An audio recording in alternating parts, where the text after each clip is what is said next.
Organisation नौकुण्ड गाउँपालिका सभा रचुवाको प्रथम अधिवेशन यस घोषणा सभा कार्यक्रमको सभाध्यक्षज्यू, ड्यासमा आसन ग्रहण गरेर बसिराख्नुभएका संगठनका केन्द्रीय सदस्य, विशेष अतिथि मेन लामा तितोङज्यू, अतिथिको आसन ग्रहण गरेर बसिराख्नुभएका अतिथिज्यूहरू र यो संगठनको नौकुण्ड गाउँपालिका अधिवेशनको घोषणा सभा कार्यक्रमलाई सम्पन्न पार्नको निमित्त उपस्थित हुनुभएका तपाईँ सम्पूर्ण उपस्थित चिर अपरिचित मंगोल प्रेमी महानुभावहरूमा मेरो मंगोल नेशनल अर्गनाइजेसन केन्द्रीय सभा काठमाडौँको तर्फबाट र मेरो आफ्नो व्यक्तिगत तर्फबाट पनि यहाँहरू सबैमा मंगोल मायाले भरिएको जुझारु क्रान्तिकारी सल्युट टक्राउन चाहन्छु। स्वीकार्नुहोस्। जय मंगोल।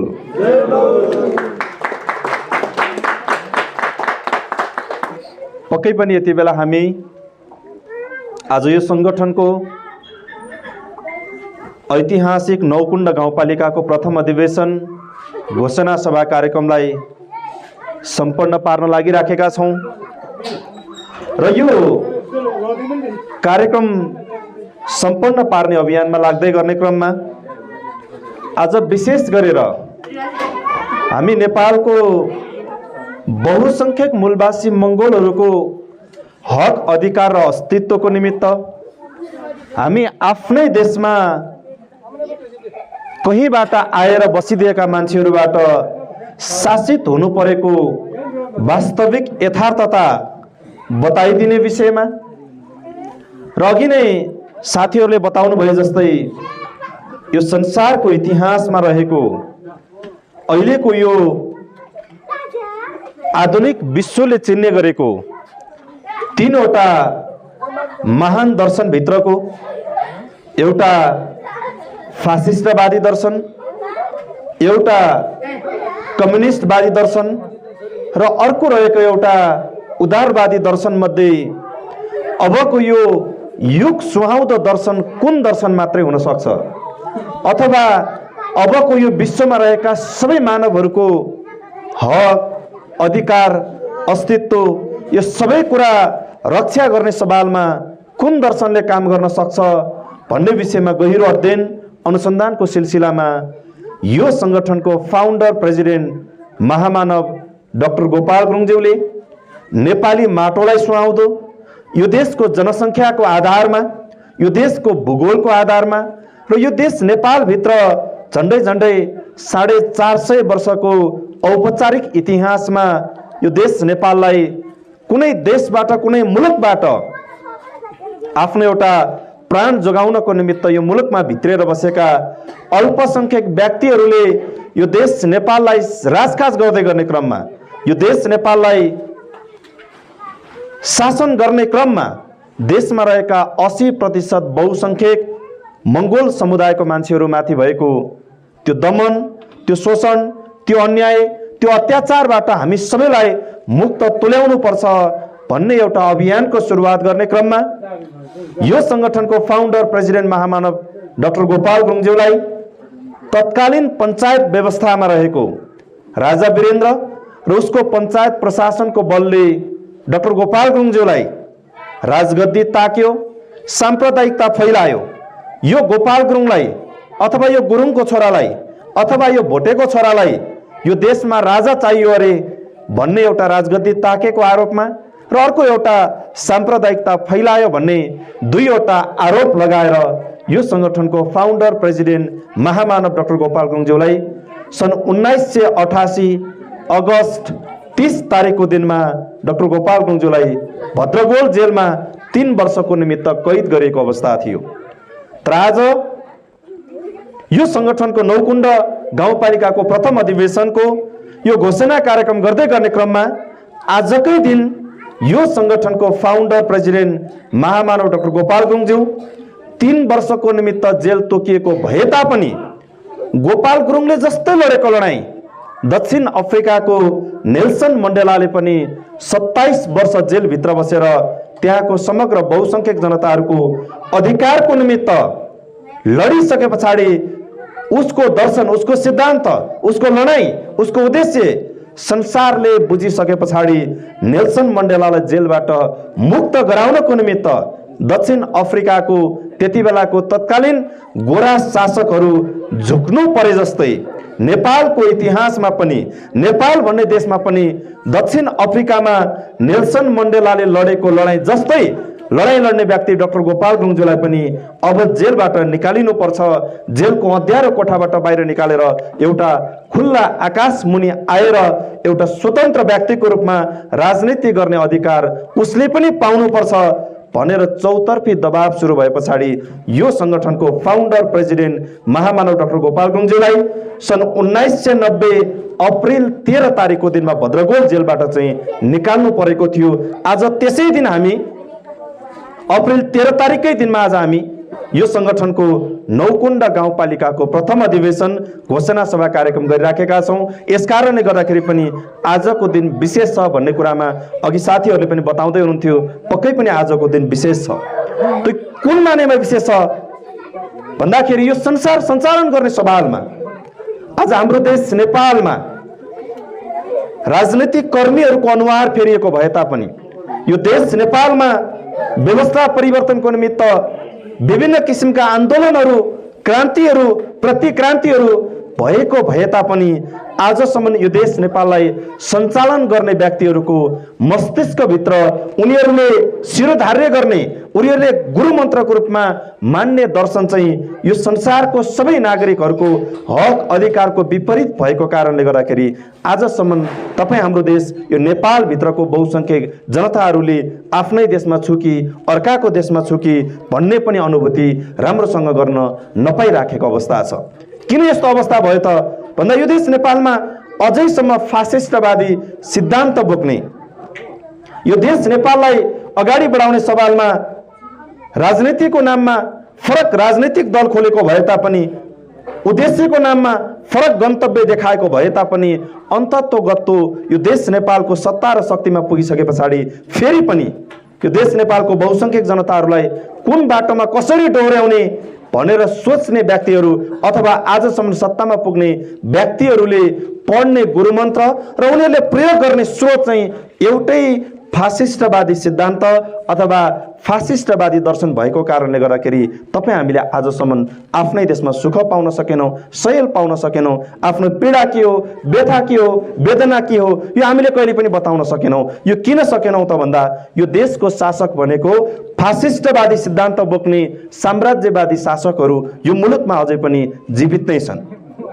अघि नै हामी अनौपचारिक रूपमा छलफल गर्ने क्रममा अघि साथीहरूसँग एकछिन गफ भयो। हामी नेपालको उत्तरी दिशामा पर्ने यो रसुवा जिल्ला, हाम्रो देश नेपालको उत्तरी छिमेकी मुलुक चीनकै करिबमा हामी बसिराखेका छौँ। तपाईहरु धेरैजनाले रसुवा जिल्लावासी भएकै कारणले गर्दाखेरि चीनको केही भूभाग तपाईहरुले अध्ययन गर्न पाउनु भएको छ, हेर्न पाउनु भएको छ। आज चीन तपाईहरुको रसुवा गढीको पारिपट्टि रहेको त्यो चीनको त्यही पहाडको चोटीभित्र चीनले कस्तो संरचना विकास गरेको छ, त्यही वारिपट्टि त्यस्तै पहाडको छेउमा हाम्रो देश नेपालले किन यो दुर्गति बेहोर्नु पर्यो भन्दाखेरि हाल रहेको अथवा तपाईँ हामीले अहिले चिन्ने गरेको वर्तमान चीनको शासकहरू भनेको अर्काको देशबाट भागेर प्राण जोगाउनको निमित्त चीन आइपुगेर बसेका मान्छेले आज चीन चलाएको छैन। आज चीन त्यही मुलुकमा उत्पत्ति भएर, त्यही मुलुकमा जन्मिएर, त्यही मुलुकमा हुर्किएर, त्यही माटोको सुगन्धसँग साइनो गाँसेका मान्छेहरूको हातमा चीनको शासन सत्ता र राजकाज चाहिँ त्यो व्यक्तिको हातमा भएको कारणले गर्दाखेरि आज त्यो देशले पनि न्याय पाएको छ, त्यो देशमा बसोबास गर्ने सबै नागरिकहरूले पनि न्याय पाइराखेको अवस्था छ। तर हाम्रो देश नेपाल एकचोटि फर्केर हेर्नुहोस्, विक्रम सम्वत 2007 सालदेखिबाट नेपालमा राजनीतिभित्र कुनै असली राजनीतिको निमित्त, स्वतन्त्र राजनीतिको निमित्त अभ्यास सुरु भएको आज झन्डै झन्डै 72 वर्ष पुगेर 73 वर्ष सुरुवात हुन आँटिसकेको अवस्था छ। यो 7 दशकको यात्रा पार गर्दै गर्ने क्रममा हाम्रा बाजीहरूको टाउकोमा रहेको कपालहरू सबै सेतै भएर फुलिसकेको अवस्था छ।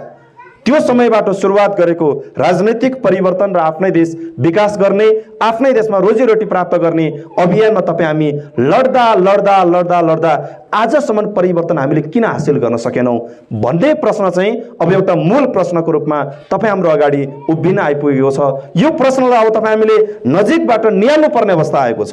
अस्ति भर्खरै मात्रै सम्पन्न भएको देशको प्रदेश सभा र प्रतिनिधि सभाको निर्वाचनले पनि तिनै कुरालाई प्रमाणित गरेर लिएर गयो कि अझै पनि यो देश नेपालभित्र निर्वाचनको बेलामा, नेतृत्व चयन गर्ने बेलामा अझै पनि देशको मतदाताहरू जागृत भएर, सचेत भएर, चेतनशील भएर आफ्नो नेतृत्व छान्ने चुन्ने भन्दा पनि कसैले तपाईँमाथि गरेको दुर्व्यवहार, कसैले तपाईँमाथि तपाईँले सोचे अनुरूप पुरा नगरिदिएको तपाईको स्वार्थ, यसैको विरुद्धमा तपाईले पोख्ने आक्रोश र आवेगको भरमा नेपालको निर्वाचन प्रक्रिया सम्पन्न हुँदै गइराखेको कारणले गर्दाखेरि आज देशले काँचुली फेर्ने, देशले आमूल परिवर्तन गर्ने भन्ने कुराहरू चाहिँ केवल भाषण मन्तव्यमा मात्रै सीमित हुन पुग्नुपर्ने एउटा परिस्थितिको विकास भएर गएको अवस्था छ। मङ्सिर 4 गते सम्पन्न भएको निर्वाचन, त्यो निर्वाचन नितान्त देश परिवर्तन गर्ने सवालमा यो देश नेपालको हामी बहुसंख्यक जनताहरूले अथवा समग्र नेपाली जनताहरूले आफ्नै देशभित्र रोजीरोटी प्राप्त गर्ने, आफ्नै देशभित्र मालिक जस्तै भएर बाँच्न र मर्न पाउने एउटा परिवेशको सृजना गर्नको निमित्त हामीले मङ्सिर 4 को निर्वाचनमा सहभागी हुने एउटा सुनौलो सपना साँचेर अगाडि बढेको परिवेश थियो। तर निर्वाचन सम्पन्न भएको यो करिब करिब 4 महिनाको अन्तरालमा तपाईले जुन कुरा सोचेर, जुन कुरा बुझेर मङ्सिर 4 गते मंगोल नेशनल अर्गनाइजेसनको चुनाव चिन्ह कुखुराको भाले भन्दा बाहिर गएर हामीले मत हालेका थियौं, सायदै त्यो कुरा अबको 5 वर्षभित्र अथवा अबको 4.5 वर्षभित्र त्यो कुरा आउँदैन भन्ने कुरामा सायद तपाईहरु पनि अब कन्फर्म भइसकेको हुनुपर्छ भन्ने मलाई लागेको छ। किन यो परिवेश सिर्जना भयो त भन्दा यो देश नेपालको अहिलेको वर्तमान शासकहरू भनेको फासिस्टवादी सिद्धान्तबाट, यो देश नेपालको आजसम्मको शासकहरू भनेको केवल आफ्नो लागि भए सबै हुने, अरूको लागि भए कसैको लागि नहुने भन्ने एकलवादी सोच बोक्ने व्यक्तिहरूको हातमा देशको शासन र राजकाज रहेको कारणले गर्दाखेरि अबको यो 4.5 वर्षको समय तपाई हामीले दुःख, पीडा, व्यथा, वेदना यस्तै अन्याय मात्रै सही राख्नुपर्छ, अरू केही पनि परिवर्तन यो मुलुकले गर्न सक्दैन र तपाई हामी जनताहरूले पनि हामीले चाहे जस्तो कुरा नेपालमा पाउन सक्दैनौं। त्यो किन सक्दैनौं त भन्दाखेरि देशमा रहेको अहिलेको वर्तमान शासकहरूलाई उनीहरूलाई के थाहा छ भन्दा फासिस्टवादी सिद्धान्त बोकेर राजनीति गर्ने मान्छेहरूले समाजमा राजनीति गर्ने बेलामा उले के कुरालाई अपनाउँछ भन्दा जनतालाई दिग्भ्रमै पारेर आफू सधैँभरि शासक कहली राख्नको निमित्त उसले मोब लिन्चिङको एउटा घटना घटाउँछ। हामीले आजसम्म यो मोब लिन्चिङ नबुझेको कारणले गर्दा देशको राजनीति पनि बुझ्दैनौं, देशको अर्थतन्त्र पनि बुझ्दैनौं। अहिले नेपालमा सुरुवात भइसकेको छ। तपाईहरुले धेरै मुलुकमा देख्नुभयो, कतिवटा देशको राष्ट्रपतिको भवनमा, प्रधानमन्त्री भवनभित्र जनताहरूले आन्दोलन गरेको, ढुङ्गा हानेको, नेताहरू लखटेको, नेताहरू चढेको गाडी तोडफोड गरेको यो सबै घटना र परिघटना किन निम्ति राखेको छ? हाम्रै छिमेकी मुलुक चीनको उदाहरण लिगौं। चीनको राष्ट्रपति, हाम्रो छिमेकी मुलुक चीनको राष्ट्रपति कतै सवारीमा बाहिर निस्किनु पर्यो भने जनताबाट ढुङ्गा खाइन्छ कि भन्ने डर छैन उसलाई। जनताको बीचै बीच हिँड्दाखेरि पनि उसलाई असुरक्षा भन्ने कुरा छैन। फेरि हाम्रै देश नेपाल, जुन देश नेपाल भित्र मेरो बाजेको पुस्ताबाट नै राजनीति सुरु गरेको जनताको अधिकारको निमित्त भनेर भन्ने शासकहरू जनताबाट नै असुरक्षित महसुस गरेर किन लहरका लहर, तातीका ताती सुरक्षाकर्मीको बीचमा हिँड्नुपर्छ भन्दा नेपालमा राजनीति गरिराखेको अहिलेको वर्तमान शासकहरू भनेको फासिस्टवादी सिद्धान्त बोकेर राजनीति गर्ने मान्छेहरू हुन् यिनीहरू भनेको। फासिस्टवादी सिद्धान्तले के सिकाउँछ भन्दा जस्तो सुकै निर्मम कदम चालेर भए पनि तिमी सधैँभरि सत्तामा रहनको निमित्त अघि बढ्नुपर्छ भन्ने सिद्धान्त फासिस्टवादी सिद्धान्त हुन्छ। इतिहासमा हामी फर्केर हेर्यौं भने जर्मनको तानाशाही शासक हिटलर ऊ पनि फासिस्टवादी व्यक्ति नै थिए। उनले आफ्नो फासिस्टवादीको उपयोग अथवा त्यसको प्रयोग यति चरम सीमासम्म गयो कि हिटलरले आफू सत्ताबाट बाहिरिँदैछु भन्ने थाहा पाउने बेलामा 60,000 यहुदीहरूलाई 60 लाख यहुदीहरूलाई जिउँदै ग्यास च्याम्बरभित्र हालेर मारिदियो उसले।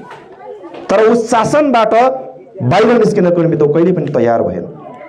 यो किन भएन त भन्दा यो फासिस्टवादी सिद्धान्त बोक्ने मान्छेहरूको दर्शन सिद्धान्त, उनीहरूको विचार र उनीहरूको उद्देश्य नै के हुन्छ भने नमरुन्जेलसम्म सत्तामै टाँसिराख्नुपर्छ भन्ने सोच चाहिँ फासिस्टवादी सिद्धान्त बोक्ने व्यक्तिहरूको मगजमा चाहिँ त्यो विचार हुन्छ, त्यो सिद्धान्त हुन्छ। यसकारणले गर्दाखेरि हिटलरले दिनमा 3500 को दरले 60 लाख यहुदीहरूलाई जिउँदै ग्यास च्याम्बरभित्र हालेर मार्नको निमित्त ऊ पछाडि हटेन। राजनीतिक शासन सत्तामा पुग्नको निमित्त जहिले पनि ऊ अगाडि बढ्ने काम मात्रै गरेको अवस्था थियो। यसै गरी हाम्रो देश नेपालतिर फर्केर हेरौँ। अब अहिलेको देशको अहिले वर्तमान नेपालमा भएको प्रधानमन्त्री लोकतन्त्र, धर्मनिरपेक्ष र प्रान्तीयताको नारा उठाउँदै देशको तानाशाही व्यवस्थाको अन्त्य गर्नुपर्छ, राजा राजतन्त्रको आवश्यकता मुलुकमा छैन, सर्वहारा जनताको प्रतिनिधित्व गर्ने व्यक्ति सत्तामा हुनुपर्छ भन्ने सुनौलो नारा दिएर राजनीति सुरुवात गरेको व्यक्ति होइन। यस्तो व्यक्तिले त जनताबाट अनुमोदित भयो भने मात्रै शासन सत्तामा बस्ने, जनताबाट अनुमोदित भइएन भने जनताले जहिलेसम्म सजाय दिन्छ त्यो सजाय बेहोरेर बस्ने, त्यो सजाय अवधिभर जनताको पक्षमा आफूले गरेको कर्मको आधारमा फेरि जनताले चुने भने फेरि सत्तामा पुग्ने भन्ने सोच र त्यो सिद्धान्त, त्यो विचार बोकेको छु भनेर तपाईँ हामीलाई सुनाएको होइन र तपाईँ हामीलाई सिकाएको होइन र। तर उही अहिलेको नेपालको वर्तमान प्रधानमन्त्री मङ्सिर 4 गतिको निर्वाचनबाट तपाईँले नेतृत्व गरेको दल र तपाईँको विचारले देशलाई नेतृत्व लिन सकिँदैन, देशलाई नेतृत्व दिन सकिँदैन। तपाईँ यो देशको तेस्रो राजनीतिक दल बनेर बस्नुहोस् भनेर 32 सिट सांसद जिताइदिएपछि चुपो लागेर आफ्नो पार्टीको काम गरेर देशमा रुलिङ पार्टी भएर सत्ता पक्ष भएर आउने पार्टीले गरेको जनतामाथिको बदमासीको विषयमा, जनतामाथि गरेको बेइमानीको विषयमा भण्डाफोर गरेर बस्नुपर्ने उही पुष्पकमल दाहाल प्रचण्ड के गर्नु पर्यो? चुनाव लड्ने बेलामा नेपाली कांग्रेसको बैशाखी लिएर चुनाव लडेको मान्छे सरकार बनाउने बेलामा नेकपा एमालेको बैशाखी किन टेक्नु पर्यो भन्दा उसको मगज चाहिँ फासिस्टवादी सिद्धान्त बोकेको मगज छ उसको। यसकारणले गर्दाखेरि जसै गरी भए पनि मैले प्रधानमन्त्री पाउनै पर्छ, जस्तो सुकै सम्झौता गर्न तयार छु भनेर राष्ट्रिय प्रजातन्त्र पार्टीको समर्थन मागेर हिजो त्यही राजा बादशाहहरूको विरोध गरेर तपाईँ हाम्रो सोझो मूलवासी मंगोलहरूलाई युद्धको भुमरीमा धकेलेर प्रधानमन्त्री बन्ने बाटो तय गर्ने उही पुष्पकमल दाहाल प्रचण्ड हिजो उही राजाको विरोध गर्ने मान्छे, नेपालको लोकतान्त्रिक संविधानले हटाइदिसकेको, नेपालमा तानाशाही व्यवस्था सञ्चालन गर्ने, राजा बादशाहहरूको नामबाट मनाइने कुनै पनि बिदा पर्व राखिनुहुन्न भनेर हटाएको त्यो बिदा पर्वलाई फेरि पृथ्वी जयन्ती बिदा दिने भनेर निर्णय गराएर प्रधानमन्त्री किन खान पुग्यो त प्रचण्ड भन्दा प्रचण्डको मस्तिष्कमा फासिस्टवादी विचार र सिद्धान्त घुमिराखेको अवस्था छ। यस कारणले गर्दाखेरि उसले के गर्यो, जसै गरी भए पनि जोसँग गठबन्धन गरेर भए पनि प्रधानमन्त्रीमा पुग्नै पाउनुपर्छ, म शासक हुनै पर्छ भन्ने सोच भनेको चाहिँ त्यो चाहिँ फासिस्टवादी सोच हो। यही मङ्सिर 4 गतेको निर्वाचनको बेलामा तपाईहरुले जनताको घर दैलोमा विभिन्न किसिमका सामाजिक सञ्जालहरुमा यत्रा न्यूज बनाएर हाल्ने क्रममा पनि के भने भन्दा अब नेपालमा भएका कुनै पनि राजनीतिक दलहरुले कुनै परिवर्तन दिन सकेन। अब नेपालमा नयाँ परिवर्तनको सुरुवात गर्नको निमित्त पुराना दललाई पनि विदा गर्ने, पुराना नेतृत्व पंक्तिलाई पनि चुनाव जितेर कहिले पनि सत्तामा आउन दिनु हुँदैन। यो उमेर काटेका 70 वर्ष प्लस भएका नेताहरूलाई अब हामीले छुट दिनु हुँदैन भनेर निर्वाचनको मैदानमा गएको होइन। रवि लामिछानेको चुनाव चिन्ह घण्टी बोकेर चुनावी मैदानमा त्यसै कारणले गएको होइन र ऊ मङ्सिर 4 गते चुनावी मैदानमा जाने बेलामा केपी ओली, पुष्पकमल दाहाल प्रचण्ड, शेरबहादुर देउवा उसैको विरोध गरेको कारणले गर्दा राष्ट्रिय स्वतन्त्र पार्टी र उसको चुनाव चिन्ह घण्टीले देशभरिबाट समानुपातिक तर्फ झन्डै 11 लाख मत, समानुपातिक र प्रत्यक्षबाट गएर झन्डै झन्डै 20 सिट सांसद जितेर राष्ट्रिय स्वतन्त्र पार्टी पार्लियामेन्ट भवनभित्र छिर्यो। यो के कारणले छिर्यो भन्दा शेरबहादुर देउवा, केपी ओली र प्रचण्डको विरोध गरेको कारणले गर्दा जनताले त्यो भोट हाल्यो उसलाई। जनताको मस्तिष्कमा के पर्यो त भन्दा साँच्चै यिनीहरू यो बुढाहरूले अब गर्दैनन्, रवि लामिछाने भर्खरको युवा पनि हो, जल्दो बोल्दो पनि हो, यसले पक्का गर्छ, यो 3 जनासँग कहिले पनि मिल्दैन यो मान्छे भनेर जनताले हालिदिएको भोटले 20 सिट सांसद जितेर प्रतिनिधि सभाको संसदको पहिलो बैठक सुरुवात हुनुभन्दा पहिला नै 2079 मङ्सिर 4 गते सम्पन्न भएको प्रतिनिधि सभाको निर्वाचन पछाडिको पहिलो बैठक पुसको अन्तिम साता हुँदै गरेको थियो। तर पुसको पहिलो हप्ता नै सत्ताको बार्गेनिङ सुरुवात भइसके पछाडि कुन दललाई कहाँ राख्ने, कसलाई के मन्त्रालय दिने भनेर छलफल चल्दै गर्ने क्रममा उही राष्ट्रिय स्वतन्त्र पार्टीको सभापति रवि लामिछाने के गर्नु पर्यो, केपी ओलीको घरैमा गएर पुष्पकमल दाहाल प्रचण्डको छेउैमा बसेर तपाईहरूले मलाई जुन पद दिनुहुन्छ त्यो मन्त्रालय म खान तयार छु भनेर मङ्सिर 4 गते भन्दा अघिल्लो दिनसम्म उसैको विरोध गर्यो। पुसको 11 गते उनीहरूकै अगाडि गएर फेरि सम्झौता गरेर उनले पनि उप प्रधानमन्त्री सहित गृह मन्त्रालयको भाग उनले पनि लियो। अब रवि लामिछाने त्यो किन लियो भन्दा उनले अहिले त व्याख्या त विभिन्न हिसाबले गरेको होला, मान्छेलाई स्पष्टीकरण फरक ढङ्गबाट गरेको होला, तर उसले के कारणले गर्दाखेरि उनीहरूसँग गएर सम्झौता गर्यो भन्दा रवि लामिछाने भन्ने मान्छे पनि पार्टी फरक होला, चुनाव चिन्ह फरक होला, तर उसको सोच चाहिँ कस्तो छ भन्दा फासिस्टवादी सोच नै बोकेर राजनीतिमा आएको कारणले गर्दा ऊ पनि फेरि के गर्यो भन्दा उही सत्ताको बार्गेनिङ गर्ने ठाउँमा नै पुगेको अवस्था छ। यस कारणले गर्दा हामीले हाम्रो देश नेपालभित्र अब चाहिँ के बुझ्न जरुरी छ भन्दा यो फासिस्टवादी दर्शन र सिद्धान्त बोक्ने मान्छेहरूले देश परिवर्तन गर्दैन, जनतालाई परिवर्तन गर्दैन, जनतालाई चेतनशील पनि बनाउँदैन र जनतालाई शिक्षित पनि बनाउँदैन। किन बनाउँदैन भन्दा फासिस्टवादी सिद्धान्त र दर्शन बोक्ने मान्छेहरूलाई के थाहा हुन्छ भन्दा जुन चाहिँ ठाउँमा चेतनशील जनता छ त्यो चेतनशील जनता भएको ठाउँमा गएर हामीले राजनीति गर्न सक्दैनौँ, शासक बन्न सक्दैनौँ भन्ने कुरा उनीहरूलाई थाहा भएको कारणले गर्दा जनतालाई चेतनशील बन्न पनि रोक्छ, जनतालाई शिक्षित बन्न पनि रोक्छ। यसो हुँदाखेरि चाहिँ अब यो संगठनको फाउन्डर प्रेसिडेन्ट महामानव डाक्टर गोपाल गुरुङज्यूले चाहिँ हामीलाई के गराउन खोज्नुभयो भन्दा हामी नेपालको समग्र 80% हामी मूलवासी मंगोलहरू सहित यो देशमा रहने सबै नेपाली जनताहरूलाई चाहिँ राजनैतिक रूपमा चाहिँ चेतनशील बनाउनु पर्छ भन्ने अभियान चाहिँ डाक्टर गोपाल गुरुङले सुरुवात गरेर अगाडि बढाउनु भयो। अघि नै पूर्ववक्ता साथीहरूले थोरै जोड्नुभयो, अबको केही हप्ताभित्र देशमा चाँडै नै फेरि उपनिर्वाचन हुँदैछ। देशको 3वटा जिल्लाको 3वटा निर्वाचन क्षेत्रबाट उपनिर्वाचनको तयारी धमाधम सुरु भएको छ। तत्त ठाउँमा उपनिर्वाचन हुने ठाउँहरूमा आज राजनीतिक माहौल तातिएर अगाडि बढेको छ। त्यो उपनिर्वाचन हुँदै गरेको निर्वाचन क्षेत्रमा हाम्रो संगठन मंगोल नेशनल अर्गनाइजेसनको तर्फबाट पनि उम्मेदवारी परेको छ। साथीहरू प्रचार प्रसारको दौरानमा हुनुहुन्छ, तर अहिले तपाईहरुले सुनिराख्नु भएको होला, रेडियोतिर सुन्नु भएको छ होला, टेलिभिजनतिर देख्नु भएको छ होला, सोशल मिडियातिर पनि देख्नु भएको छ होला। तपाईले जताततै हेर्नुभयो भने आज तनहुँ जिल्लाको निर्वाचन क्षेत्र नम्बरमा हुँदै गरेको उपनिर्वाचनमा उम्मेदवार को छ भन्दा घण्टीबाट सोडिम वाग्ले, अनि कांग्रेसबाट एउटा उम्मेदवार छ, एमालेबाट एउटा छ सर्वेन्द्र खनाल। उम्मेदवारै 3 जना जसरी 3 जना मात्रै देख्न सक्छौं अहिले हामीले।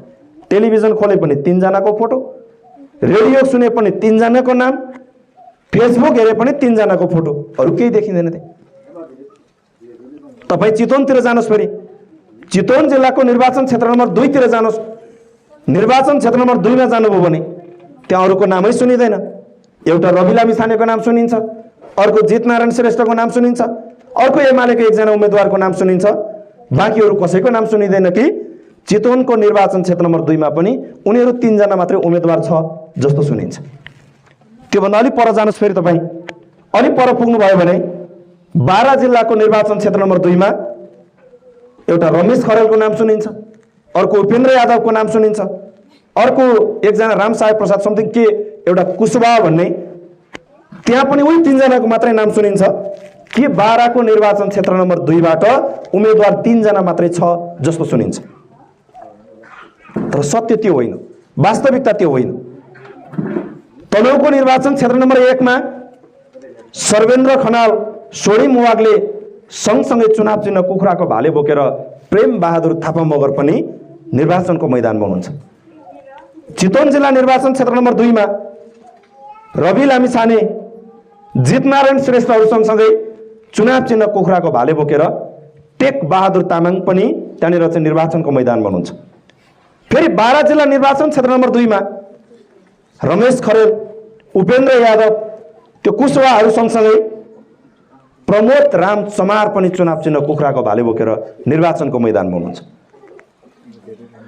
तर यो कस्तो कठिन अवस्था, कस्तो निर्मम समीक्षा। प्रमोद राम चमारको नाम पनि सुनिँदैन, टेक बहादुर तामाङको नाम पनि सुनिँदैन, यतापट्टि प्रेम बहादुर थापा मगरको नाम पनि सुनिँदैन। यो किन सुनिँदैन र सुनाइँदैन भन्दा जनतालाई भ्रम के पर्यो भन्दाखेरि यो फुटबलको मैदानमा चाहिँ जम्मा 3 जना खेलाडी छ। यो 3 जना मध्ये मैले कुन छान्ने भन्दा यो 3 एउटा मात्र खेलाडी हो, यो मध्ये म यो छान्छु भनेर बाँकीहरू चाहिँ मैदानमा भएको खेलाडी जनताले नचिनोस् भनेर त्यसलाई रोक्नको निमित्त अहिले देशको समग्र सञ्चालन गर्ने, यो देश नेपाललाई अगाडि बढाउने सबै त्यो सङ्घ संस्थादेखि लिएर यो देश नेपाललाई आजसम्म नेतृत्व गरेर ल्याउने शासकहरूको हातमा उनीहरूको उद्देश्य नै मंगोल नेसनल अर्गनाइजेसनलाई सही र वास्तविक ठाउँमा उभिन दिनु हुँदैन भन्ने नियोजित उनीहरूको संकल्प भएको कारणले गर्दा 3 जना भन्दा बाहेक अरू कसैको पनि नाम बाहिर उनीहरूले के गर्दैन, सार्वजनिक गरिराखेको अवस्था छैन। जनता कसरी झुक्योस् भन्दा मैदानमा यो 3 जना छ, 3 जना मध्ये पक्का एउटा हो, यो मध्ये यो रोज्छु अरू रोज्दिन भन्ने जनतालाई भ्रम पार्नको निमित्त उनीहरूले षड्यन्त्र गरेको छ। तर कुरा त्यसो होइन। तनहुँ जिल्लाको निर्वाचन क्षेत्र नम्बर 1 मा निर्वाचनको मैदानमा झन्डै 9 जनाको उम्मेदवार छ। त्यहाँ चितवन जिल्ला निर्वाचन क्षेत्र नम्बर 2 मा झन्डै 23 जना जतिको उम्मेदवारी परेको छ। बारा जिल्ला निर्वाचन क्षेत्र नम्बर 2 मा झन्डै त्यहाँ 33 जनाको उम्मेदवारी परेको छ। अनि उम्मेदवारी परेको छ 33 जनाको, नाम सुनाउँछ 3 जनाको, त्यो 30 जना चाहिँ खेलाडी नै होइन भनेर उनीहरूले किन भ्रम छरिराखेको छ त? चितवन जिल्लामा उम्मेदवार छ 23 जना, नाम सुनाउँछ 3 जना, त्यो 20 जनाको नामै सुनाउँदैन उनले। किनकि त्यो 20 जना खेलाडीको खेल चाहिँ राम्रो देख्यो भने जनताले त्यो 20 मध्येको एउटा रोज्दियो भने हामी बर्बाद हुन्छौँ भन्ने कुरा उलाई राम्रोसँग थाहा छ। अब अहिले निर्वाचनको मैदान तपाईले हेरिराख्नु भएको छ। अहिले माहौल तातिने क्रममा देशको अहिलेको उपनिर्वाचन चाहिँ कस्तो भइरहेको छ भन्दा गठबन्धन भर्सेस राष्ट्रिय स्वतन्त्र पार्टी जस्तो देखिन थालेको छ। गठबन्धनको प्रत्येक नेताहरूले गरेको हरेक भाषण मन्तव्यहरू तपाईले सुन्नुहोस्। अहिलेको तनहुँ जिल्लाको निर्वाचन क्षेत्र नम्बर 1 मा नेपाली कांग्रेसबाट नै पठाइएको एकजना व्यक्ति घण्टीबाट सोडिम वाग्लेलाई उम्मेदवार बनायो। नेपाली कांग्रेसबाट एकजना उम्मेदवार बनायो। त्यहाँनिर चितवन जिल्लामा फेरि के गर्यो, राष्ट्रिय स्वतन्त्र पार्टीको सभापतिलाई एउटा उम्मेदवार बनायो, नेपाली कांग्रेसबाट एउटा उम्मेदवार बनायो। फेरि उता बारा जिल्लामा गठबन्धन दलको तर्फबाट उपेन्द्र यादव एकजना उम्मेदवार बनायो। फेरि त्यहीँनिर राष्ट्रिय स्वतन्त्र पार्टी घण्टी चिन्हबाट एकजना उम्मेदवार बनायो। अनि अहिले नेपाली कांग्रेसको नेताले भाषण गर्दा कसरी गरिराखेका छन्, राष्ट्रिय स्वतन्त्र पार्टीको विरुद्धमा, रवि लामिछानेको विरुद्धमा, फगत उसको काम भनेकै उसको विरोध गर्ने उसको ड्युटी हो भन्ने हिसाबले त्यो पार्टीको विरोधमा भाषण गरेर चुनावमा भोट मागिराखेको अवस्था छ। फेरि स्वतन्त्र पार्टीको नेताहरूले भाषण गर्दा के भनिराखेका छन्, फेरि उही कांग्रेस र गठबन्धन पार्टीको विरोध गरेर जनताको घर दैलोमा गएर भोट मागिराखेको जस्तो अवस्था बनाइराखेको छ। यो त उनीहरूको के हो भन्दा भित्रैबाट तयार गरेको एउटा चाहिँ स्क्रिप्टेड स्टोरी जस्तो मात्र यो अरु कुनै पनि होइन। किन तपाईलाई थाहा छ नेपालमा अहिले वर्तमान हाल भएको प्रधानमन्त्री पुष्पकमल दाहाल प्रचण्डले चैत महिनाको पहिलो हप्ता संसदमा गएर विश्वासको मत लिने बेलामा राष्ट्रिय स्वतन्त्र पार्टीले पनि पुष्पकमल दाहाल प्रचण्डलाई उनले चाहिँ त्यहाँनिर विश्वासको मत दियो कि यो गठबन्धन सहित हाल भएको प्रधानमन्त्री यो देश बनाउन सक्ने सक्षम हो, लायक व्यक्ति हो, यसले गर्छ भन्ने हिसाबले राष्ट्रिय स्वतन्त्र पार्टीले के गर्यो, पुष्पकमल दाहाल प्रचण्डलाई भोट हालिदियो। त्यो भोट हाल्ने बेलामा स्वतन्त्र पार्टीको एउटा उसको सम्झौता गर्ने पोइन्ट एउटा चाहिँ उसको शर्त त्यति बेला उसले के राख्यो भन्दा रवि लामिछानेलाई अलरेडी मङ्सिर 4 गते चितवन जिल्ला निर्वाचन क्षेत्र नम्बर 2 बाट चुनाव जितेर आइसके पछाडि नागरिकता विवादको कारणले गर्दा उसको सबै पदहरू खारेज भइसकेपछि पनि राहदानी विवादको विषय चुलिराखेको अवस्था थियो।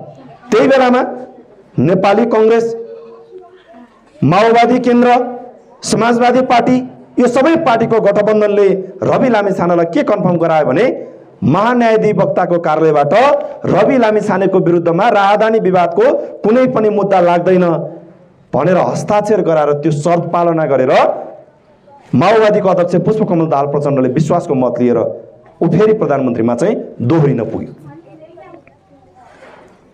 चैतको पहिलो हप्तासम्म यिनीहरूको गठबन्धन के थियो, रवि लामिछाने समेत सबै ठिकै छ भन्ने थियो। तर चैतको तेस्रो हप्ता नोमिनेसन गर्ने बित्तिकै फेरि रवि लामिछानेको विरुद्धमा यिनीहरू किन उत्रिन पुगे? यही कांग्रेस चैतको पहिलो हप्ता रवि लामिछानेलाई जोगाएर लिएर आयो, राहदानी विवादको विषयमा मुद्दा हाल्दैनौ भनेर कन्फर्म गराएर विश्वासको मत लिएर आयो।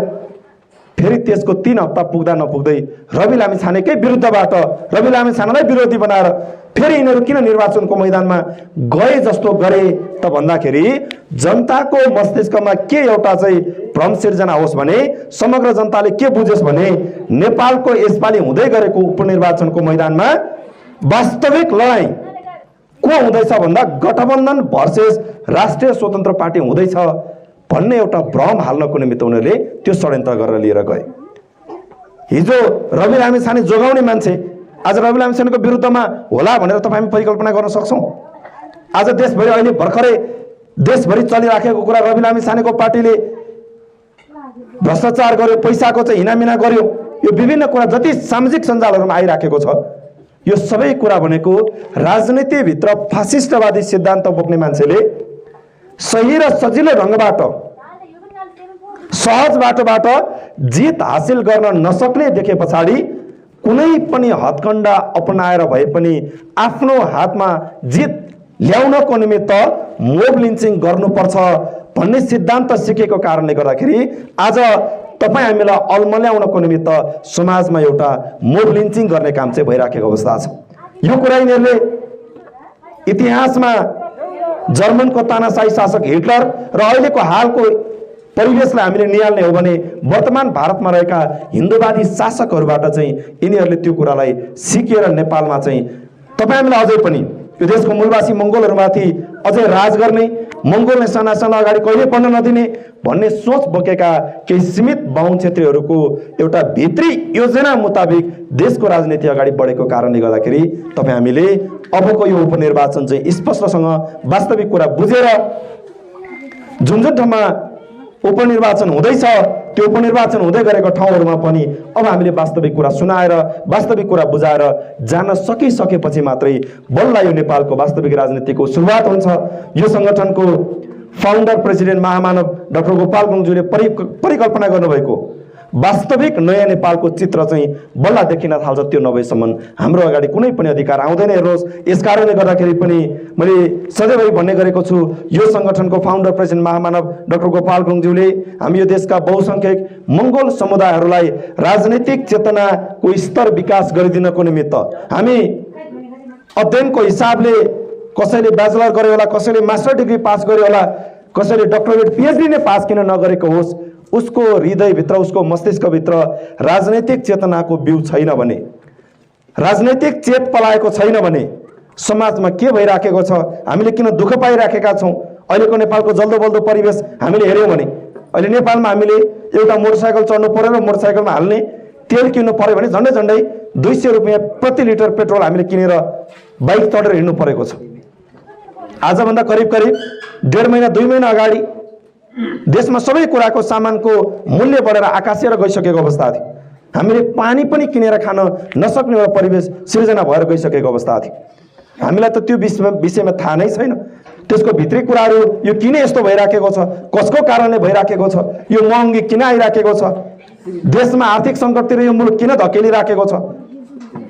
हामीले सामाजिक सञ्जालतिर हेर्ने गरेको श्रीलङ्काको राजनैतिक घटना, पाकिस्तानमा आइराखेको समस्या यो के हो भन्ने विषयमा हाम्रो मस्तिष्कले त्यसलाई किन भेउ पाउन सकेन भन्दा हाम्रो मस्तिष्कभित्र चाहिँ राजनैतिक चेतनाको स्तर शून्य भएको कारणले गर्दाखेरि हामीले यो वास्तविक कुरा बुझ्न सकेनौँ। यस कारणले गर्दाखेरि पनि अब चाहिँ तपाईँ हामीले समय आइसकेको छ। हेर्नुहोस्, यो सङ्गठनको फाउन्डर प्रेसिडेन्ट महामानव डाक्टर गोपाल गुरुङज्यूले अगाडि सारिदिनु भएको दर्शन सिद्धान्तलाई अंगीकार गर्दै नेपालको वास्तविक राजनीति कसरी सुरु हुने रहेछ, यो देश नेपालमा तपाईँ हामीलाई 70 वर्षको करिब करिब लामो इतिहासमा हामी विक्रम सम्वत 2007 सालदेखि यताको मात्र हेर्यौँ भने पनि झन्डै झन्डै यो 7 दशकको लामो इतिहासले पनि तपाईँ हामी प्रतापीडित भएर बाँच्नु परेको छ। आज हाम्रो नजिकै रहेको छिमेकी मुलुकहरूले यति बगैलती प्रगति गर्दै गर्ने क्रममा हामी आफ्नै मुलुकभित्र अधोगतिको दिशातिर किन कुदिराख्नु परेको छ भन्दाखेरि यो देश नेपाल आज र अहिलेसम्म अझै पनि यो मुलुकको शासन गर्ने राजकाज गर्ने व्यक्तिहरू चाहिँ फासिस्टवादी सिद्धान्त बोकेर साम्राज्यवादी नीति लाद्ने, हिजो जसै गरी संसारमा अंग्रेजहरूले एउटा साम्राज्यवादी नीति लादेर सम्पूर्ण मुलुकका जनताहरूमाथि जुन एउटा खालको बर्बरता किसिमको शासन राजकाज गरेर आए, त्यसले थिचिएका मान्छेहरूले अधिकारको निमित्त, स्वतन्त्रताको निमित्त उनीहरूको हृदयभित्र राजनैतिक चेत पलाइसके पछाडि उनीहरूले जसरी सङ्घर्ष गरे त्यसै गरी सङ्घर्ष गर्ने ठाउँमा तपाईँ हामी आइपुगिसकेका छौँ। र यो अहिलेको उपनिर्वाचनको सवालमा चल्दै गरेको समाजको जुन जुन किसिमका घटना परिघटनाहरू छन्, यो सबै कुराहरू भनेको हामी कहिले पनि झुकिनु हुँदैन। हेर्नुहोस्, नेपालमा राजनैतिक दलको नाम फरक होला, झन्डा फरक होला, अनुहार हेर्दाखेरि व्यक्तिगत रूपमा हिजो अलिकति चाहिँ 70 कटेका व्यक्तिहरू थिए होला, आज 40-45 कटेको व्यक्तिहरू सत्तामा अथवा त्यो राजनीतिक दलको नेतृत्व पङ्क्तिमा होला। तर जे भए तापनि अन्तिममा गएर हामी नेपालको बहुसङ्ख्यक जनताहरूलाई अझै पनि पेल्ने, पिल्साउने, दमन, शोषण, अन्याय, अत्याचारमा अझै पनि हामीलाई बाँच्न विवश तुल्याउने उनीहरूको त्यो कुनियतपूर्ण, एउटा बदनियतपूर्ण उनीहरूको उद्देश्य अगाडि बढिराखेको कारणले गर्दाखेरि हामीले जुन दिनसम्म, जुन समयसम्म यो देशको वास्तविक राजनीतिक परिवेश, यो देशमा कसले राजनीति गरिराखेको छ, कुन हिसाबले भइराखेको छ भन्ने कुरा तपाईँ हामीले बुझ्न नसकेसम्म, यो देशको मुठ्ठीभर शासकको हातमा यो देशको शासन राजकाज रहेसम्म तपाईँ हामीले अधिकार पनि पाउँदैनौँ, अस्तित्व पाउने झन् टाढाको कुरा भयो। आफ्नै देशभित्र सधैँभरि दासी भएर, शासित जनता भएर अर्काको अरण खटनमा बाँच्नुपर्ने, अर्काकै अरण खटनमा उसले जे भन्छ त्यही कुरा मान्नुपर्ने एउटा परिवेशमा तपाईँ हामी जिउन विवश हुनेछौँ। यसकारणले गर्दाखेरि पनि समय सधैँ तपाईँ हामीले बुझ्न जरुरी छ। र मैले सधैँभरि भन्ने गरेको छु, हाम्रो अगाडि अब विकल्पको बाटोहरू देखा पर्न थाल्यो। एउटा मालिक बन्ने बाटो देखा पर्न थाल्यो, एउटा दास बन्ने बाटो देखा पर्न थाल्यो, एउटा शासक बन्ने बाटो देखा पर्न थाल्यो, एउटा शासित बन्ने बाटो देखा पर्न थाल्यो। हामी अझै पनि यो देश नेपालमा समय सधैँ यो वास्तविक कुरा बुझेर हिजो एमालेमा कोही काम गरे होला, काङ्ग्रेसमा कोही काम गरे होला, कोही माओवादीमा काम गरे होला, जो जहाँ रहेर जसरी काम गरेको भए तापनि समय परिवेश अनुसार यो परिवर्तनको दिशातिर अगाडि बढ्ने क्रममा हिजोको दिनमा जस्तोसुकै गल्ती कमी कमजोरी गरेको भए तापनि समय सधैँ हामी सचिएर सही बाटोमा सही नेतृत्वको पछि हामी पुग्न सकेनौँ भनेदेखि फेरि पनि हेर्नुहोस्, तपाईँ हामीले जुन एउटा दास मानसिकताको उपज हामीले बोकेर आएका छौँ, भिरेर हिँडेका छौँ। हिजो हाम्रो बाजेहरू पनि कोहीबाट दास भएर बाँच्नु पर्यो, हाम्रो बुवाहरू पनि कोहीबाट दासै भएर बाँच्नु पर्यो, र आज हामी अहिले पनि कसैबाट दास नै भएर बाँच्नुपर्ने एउटा जुन विषम परिस्थिति सिर्जना भएको छ, एउटा विषम परिवेश मुलुकमा अगाडि बढिराखेको छ, यसलाई निरन्तरता दिनबाट रोक्नको निमित्त अहिलेको तपाईँ हाम्रो यो पुस्ताको मङ्गलहरूले वास्तविक कुरा बुझेर सही ठाउँमा सही नेतृत्वमा लगानी गर्न सक्यौँ भने मात्र बल्ल तपाईँ हामीले पनि आफ्नै मुलुकभित्र न्याय पाउन सक्छौँ। हाम्रो आउने भावी सन्तान र सन्ततिहरूले पनि आफ्नै मुलुकमा बाँचेको, हाँसेको, खेलेको, रमेको एउटा सुनौलो दिनको सुरुवात गर्न सक्ने परिवेश चाहिँ आफ्नै मुलुकमा सुरुवात गर्नको निमित्त हामी समय सधैँ वास्तविक कुरा बुझेर महामानव डाक्टर गोपाल गुरुङज्यूले देखाइदिनु भएको यो सत्यको लडाईँ, यो वास्तविकताको लडाईँ, यो इगो युग जित्ने लडाईँको पछाडि तपाईँ हामी समाहित हुन सकेनौँ भने तपाईँ हाम्रो आउने भावी सन्ततिको भविष्य त टाढाको कुरा, तपाईँ हाम्रै भविष्य पनि अहिले हामीले जति दुःख, जति एउटा पीडा, जति वेदना पाएर काम गरिराखेका छौँ, यो अझै निरन्तर अगाडि बढ्दै जाने भएको कारणले गर्दाखेरि पनि हामीले समय सधैँ यो सङ्गठनको फाउन्डर प्रेसिडेन्ट महामानव डाक्टर गोपाल गुरुङज्यूले सुरुवात गरिदिनु भएको यो ऐतिहासिक बाटोमा मैले सधैँभरि भन्ने गरेको छु। हिजो डाक्टर गोपाल गुरुङज्यूले यो सङ्गठन सुरुवात गर्ने बेलामा त व्यक्तिगत रूपमा उहाँ एक्लैले सुरुवात गरेको सङ्गठन आज संगठनले झन्डै झन्डै 30 दशकको यात्रा पार गरेर आज हामी करिब 34 वर्षको अन्तरालमा आइपुग्दै गर्ने क्रममा देशव्यापी रूपमा संगठन बढेर गएको छ। संगठन तीव्र गतिमा विस्तार हुने क्रममा गएको छ। तर हामी सधैँभरि मैले भन्ने गरेको छु, हामी कहाँनिर चाहिँ आत्तिनु भएन भन्दा शासकहरूले हामीलाई उचाल दिन सक्छन्। यो पाराले, यो तरिकाले कहिले आउने, यसरी हुँदैन, यो बाटोबाट जाऊ, यसरी भन्दा यसरी ठिक होला भनेर भन्ला। हामी त्यो बाटोबाट चाहिँ जान हुँदैन। हेर्नुहोस्, यो किन हुँदैन भन्दा यो देश नेपालको हकमा तपाईँ संसारको विकसित मुलुकको इतिहासलाई अलिकति पल्टाएर हेर्नुहोस् त। संसारको त्यो कुनै पनि देश छैन जुन मुलुक विकसित भएको छ। त्यो हरेक विकसित मुलुक विकसित हुनुको पछाडिको कारण भनेको त्यो विकसित मुलुकका जनताहरूले त्यो देशलाई सही गन्तव्यमा पुर्याउनको निमित्त अभियान चाल्ने सही नेतृत्व, इमान्दार व्यक्ति, महामानवले अगाडि सारेको दर्शन मुताबिक त्यो महान मान्छेले देखाएको बाटोलाई नछोडिकन अगाडि हिँडेको कारणले गर्दाखेरि चाहिँ आज संसारका कैयौं मुलुकहरू विकसित मुलुकको सूचीमा पर्न सक्ने भएर गइसकेको अवस्था छ। तर हाम्रो देश नेपाल अझै पनि किन अविकसित मुलुकको सूचीमा पर्नु पर्यो भन्दाखेरि यो देश नेपाललाई सही बाटोमा डोर्याउनको निमित्त, यो देश नेपालको बहुसंख्यक जनताहरूलाई आफ्नै देशभित्र सबै कुराले सम्पन्न पार्नको निमित्त सुरुवात गरिदिनु भएको महान व्यक्तिले देखाएको बाटोमा तपाईँ हामी आजसम्म पनि हिँड्न नसकेको कारणले गर्दाखेरि हामीले चाहिँ दुःख पाइराख्नु परेको एउटा स्थिति हो। यस कारणले गर्दा आज संगठनले 3 दशकको यात्रा पार गरेर अगाडि बढ्दै गर्ने क्रममा देशभरि हामीले प्राप्त गरेको मतलाई हेरेर हिन्दू आर्य बाहुन क्षेत्रीहरू त तर्सेको छनै छ। हेर्नुहोस्, अब एउटा देशमा यस्तो समयको सुरुवात गर्दैछ बाहुन क्षेत्रीहरूले कि नेपालमा रहेका सबै किसिमका बाहुन क्षेत्रीहरूलाई फरक फरक राजनैतिक दल खोलिदिएर, फरक फरक राजनैतिक दर्शन घोकाएर रटाएर सबै किसिमको अभ्यास गरिसकेर पनि डाक्टर गोपाल गुरुङले खोलेको यो मंगोल नेशनल अर्गनाइजेसन रोकिएन र रोक्न सकिएन। यो मंगोल नेशनल अर्गनाइजेसन रोक्न नसक्नु र नरोकिनु भनेको चाहिँ के हो भन्दा बाहुन क्षेत्रीको पतन, मूलवासी मंगोलहरूको आफ्नो अधिकार स्थापित हुने लक्षण हो भन्ने कुरा बाहुन क्षेत्रलाई राम्रोसँग थाहा छ। यही थाहा भएको कारणले गर्दाखेरि यिनीहरूले अहिले षड्यन्त्र के गरे भन्दा देशमा सबै किसिमका बाहुन क्षेत्रीहरूलाई कहिले राजावादी बनाएर, कहिले पञ्चायत विरोधी बनाएर, कहिले बहुदलको आवाज उठाउन लगाएर, कहिले सर्वहारा जनताको आवाज उठाउन लगाएर, कहिले जातीय पहिचानको मुद्दा उठाउन लगाएर, कहिले देश बदल्ने एउटा संकल्प बोकेर राष्ट्रवादी भाषण गर्न लगाएर सबै हिसाबले बाहुन क्षेत्रलाई उठाइसक्यो नेपाल। तर बाहुन क्षेत्री कसै गरी पनि सफल हुन सकेको छैन। यो किन सकेको छैन भन्दाखेरि उनीहरूको भित्री हृदयले चाहिँ देश बनाउँछु र जनतालाई सुखी सम्पन्न बनाउँछु भन्ने उनीहरूको उद्देश्य नभएको कारणले गर्दा बाहुन क्षेत्रीहरू आजसम्म असफल सिद्ध हुँदै गइराखेको अवस्था छ।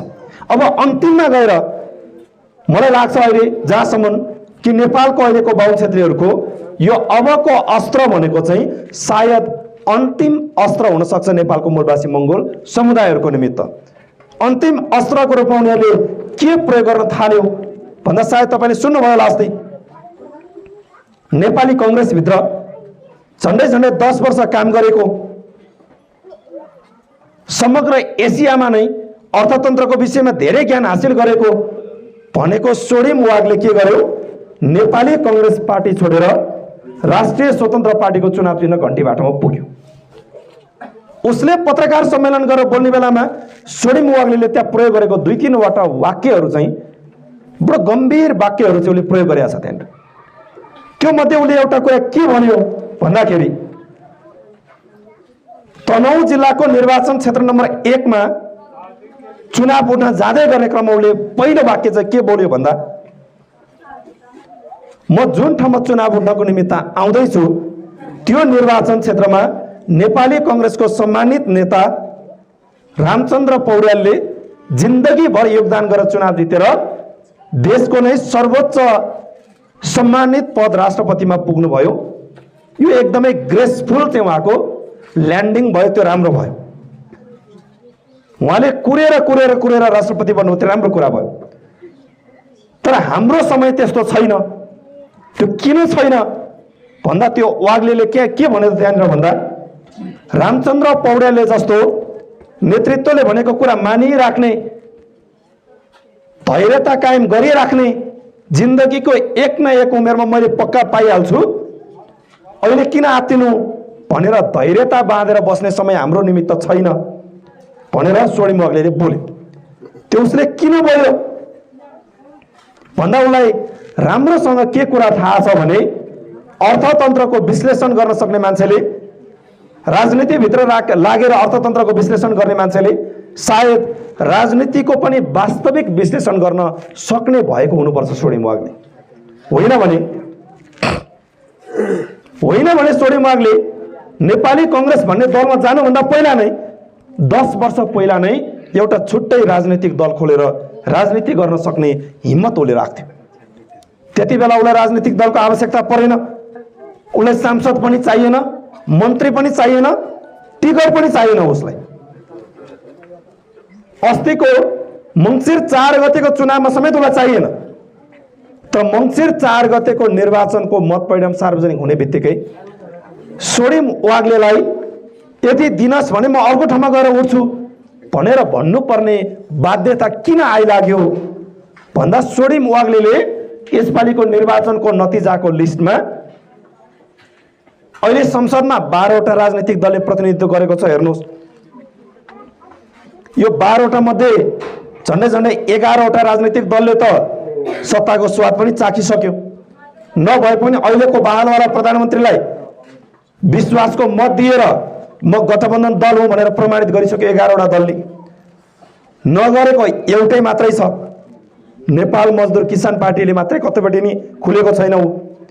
अहिलेको संसदमा 12 वटा दल छ। स्वर्णिम वाग्लेले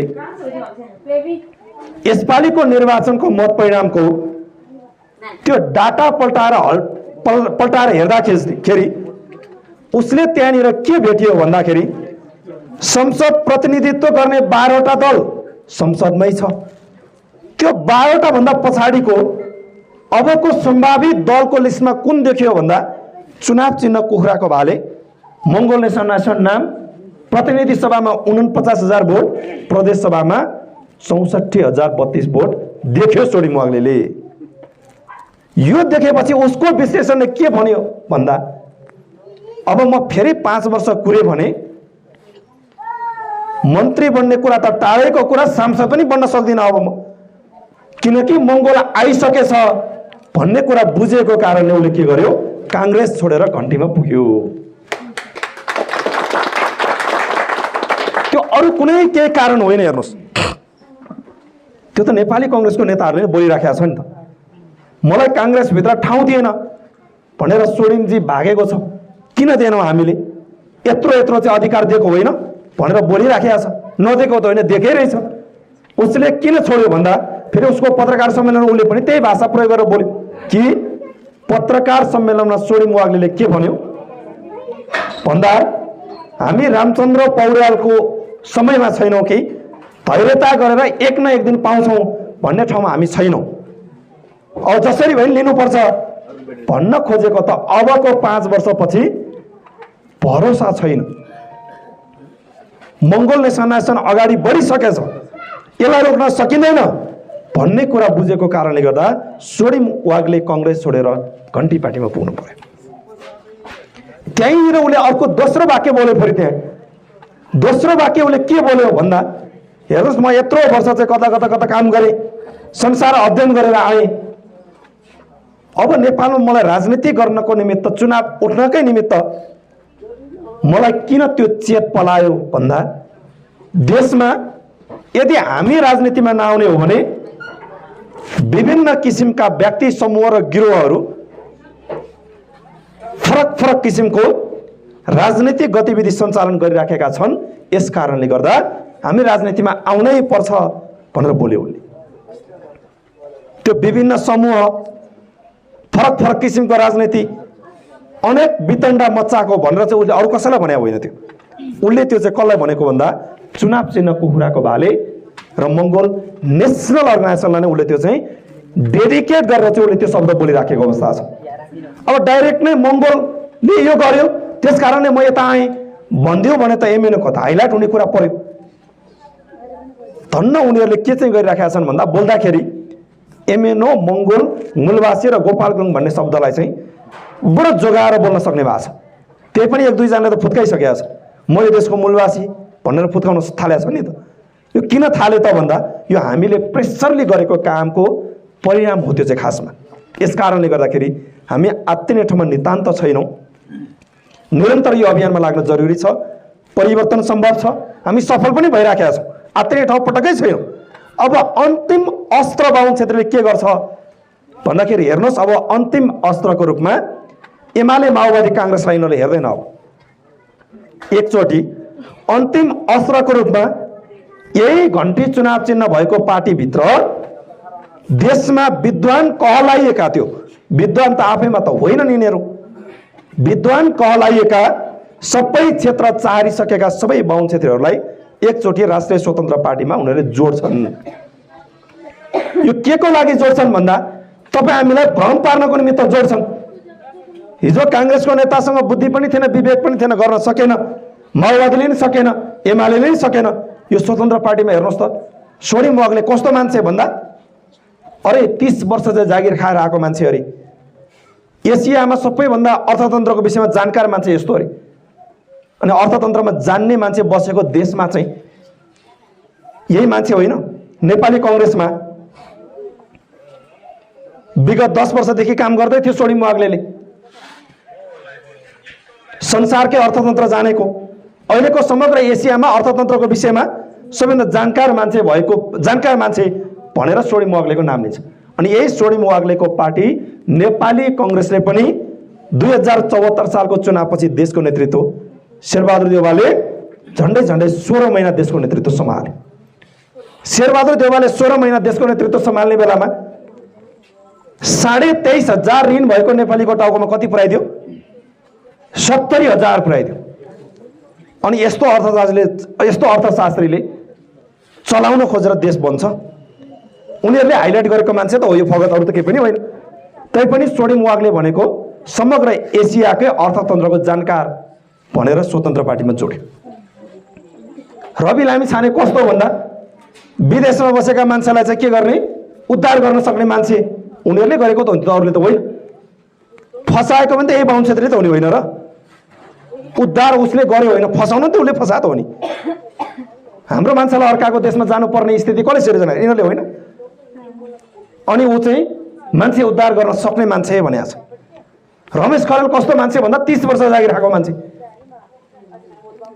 प्रहरी प्रशासनमा राम्रो काम गरेको मान्छे भनेर ल्याएर जोडेको छ। अब नेपालमा भएका सबै बाहुन क्षेत्र हेर्नुहोस्, एक दिन कर्मचारी तन्त्रबाट रिटायर भएर आएका सबै बाहुन क्षेत्रलाई जोडेर स्वतन्त्र पार्टीले चाहिँ देशलाई पक्का विकसित बनाउँछ, पक्का परिवर्तन गर्छ भन्ने एउटा भ्रम हालेर फेरि पनि तपाईँ हाम्रो टाउकोमा हान्ने काम भइराखेको छ। अब यसमा चाहिँ तपाईँ हामी फस्नु हुँदैन। यो यसपालि किन पनि बढी उनीहरू उत्तेजित भएर लागे भन्दाखेरि अघि मैले तपाईँलाई बताइहालेँ कि मङ्गोल नेसनल अर्गनाइजेसनले यसपालिको चुनावमा झन्डै प्रतिनिधि सभामा 49, प्रदेश सभामा 64,032 भोट पायो। यो हामीले पाएको भोट भनेको यो आक्रोशको भोट होइन। फेरि हेर्नुहोस्, समाजमा जहिले पनि दुई किसिमको भोट हुन्छ। एउटा एग्रेसिभ किसिमको भोट हुन्छ, अर्को एउटा अवेयर किसिमको भोट हुन्छ। एउटा रिस आक्रोशको भोट अनि अर्को एउटा भोट भने कस्तो हुन्छ भन्दा सचेतनाको भोट, जागरणको भोट, बुझाइको भोट हुन्छ। हामीले सधैँभरि यो आक्रोशको भोट चाहिँ हामीले कहिले पनि लिनु हुँदैन। हेर्नुहोस्, फेरि आजसम्म तपाईँको पक्षमा छ, तपाईँ मन परेन भने तपाईँसँग रिस उठ्यो भने अर्कोतिर गइदिन्छ। फेरि हामी कस्तो मतको पछि लाग्नुपर्छ भन्दा हामी जागरण सहितको मत, सचेतना सहितको मतको पछि लाग्नुपर्छ। र यसपालिको निर्वाचनमा मङ्गोल नेसनल अर्गनाइजेसनले प्राप्त गरेको भोट भनेको चाहिँ यो सचेतनाको मत भएको कारणले गर्दा हामीले टेकेको धरातल, हामी उभिएको बेस यो चाहिँ जागरणको मत, सचेतनाको मत भएको कारणले गर्दाखेरि हामी नातिकन यो अभियानमा निरन्तर लाग्न जरुरी छ भन्ने कुरा यहाँहरूको बिचमा राख्दै, समयको पाबन्दीलाई मध्यनजर राख्दै अन्य बाँकी धेरै कुराहरू रहेको खण्डमा अनौपचारिक हिसाबले तपाईँहरूसँग फेरि भलाकुसारी गर्ने बाचासहित विशेष गरी अघि मैले तपाईँलाई सुरुमा जोडेँ कि आजको दिन एउटा ऐतिहासिक दिन। यो सङ्गठनको फाउन्डर प्रेसिडेन्ट महामानव डाक्टर गोपाल गुरुङज्यूलाई 2वटा मुद्दा लगाएर भद्रगोल जेलको चिसो छेडीमा पुर्याएको पञ्चायत प्रशासनले जेलबाट मुक्त गराउनु परेको यो अप्रिल 13 तारिकको दिनमा नै यो सङ्गठनको नौकुण्ड गाउँपालिकाको प्रथम अधिवेशन घोषणा सभा कार्यक्रम हामीले ऐतिहासिक दिनमा गर्न सफल भयौँ। यसको निमित्त विशेष गरी हाम्रो आजको यो घोषणा सभाबाट घोषणा भएको पेम्बा घलेज्यूको अध्यक्षतामा भएको यो करिब 21 सदस्यीय सभाको सम्पूर्ण पदाधिकारीज्यूहरूलाई यहाँहरूको सफल कार्यकालको विशेष शुभकामना व्यक्त गर्दै आगामी दिनमा तपाईँहरूसँग फेरि अन्य बसाइमा, अन्य भेटघाटमा, अन्य कार्यक्रमको सिलसिलामा तपाईँहरूसँग फेरि भेटघाट गर्ने बाचासहित उहाँहरूको विशेष गरी अग्रिम सफलताको शुभकामना दिँदै म तपाईँहरूबाट अहिलेको निमित्त बिदा लिन चाहन्छु। हस्त, धन्यवाद। जय मङ्गुर।